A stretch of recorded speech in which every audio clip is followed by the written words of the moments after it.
বকুলডাঙ্গা গ্রামে এক গরিব চাষির দুই মেয়ে ছিল। বড় মেয়ে কমলা এবং ছোট মেয়ে ছিল বাণী। বড় মেয়ে কমলার যেমন লক্ষ্মী প্রতিমার মতো রূপ, তেমনই নিখুঁত ছিল তার হাতের কাজ। সমস্ত গৃহকর্মে সে ছিল নিপুণা। এমনই একদিন সকালবেলায় বাড়িতে লক্ষ্মী পুজো উপলক্ষে সে উঠানে আলপনা দিচ্ছিল।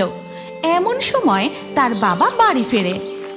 বাবা, তুমি এসে গেছো? বসো, আমি তোমার জন্য জল আনছি। এই কথা বলে কমলা রান্নাঘর থেকে তার বাবার জন্য জল আনে আর বলে, বাবা, তুমি সকাল থেকে কোথায় ছিলে? আর তোমাকে এত ক্লান্ত দেখাচ্ছে কেন? কোথায় আর যাবো রে মা, একটু জমিদারের বাড়িতে গিয়েছিলাম কিছু টাকা ধার নিতে। আজকেই তো আবার নতুন ধানের বীজ কিনে জমিতে বপন করতে হবে, কিন্তু জমিদার মশাই বললেন আগের বছরের ঋণ নাকি এখনো বাকি। কিভাবে যে সব শোধ করব। তুমি কোনো চিন্তা করো না বাবা, দেখো এবছরও সোনার ফসলে আমাদের জমি একেবারে ভরে উঠবে। তা তো আমি জানি রে মা, তুই যে আমার ঘরের লক্ষ্মী।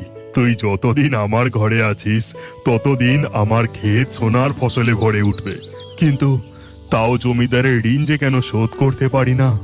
ঠিক তখনই গ্রামের মৃদুল কাকা আর শেফালি কাকি তাদের বাড়িতে আসে।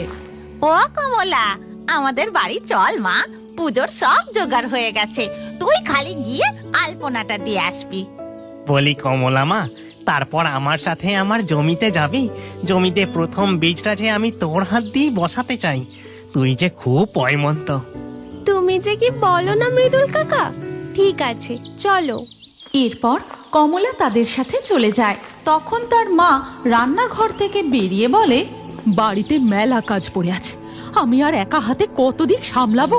কমলা ওদের সাথে চলে গেল, আর বাণী সকাল থেকে কোথায় ঘুরছে কি জানি।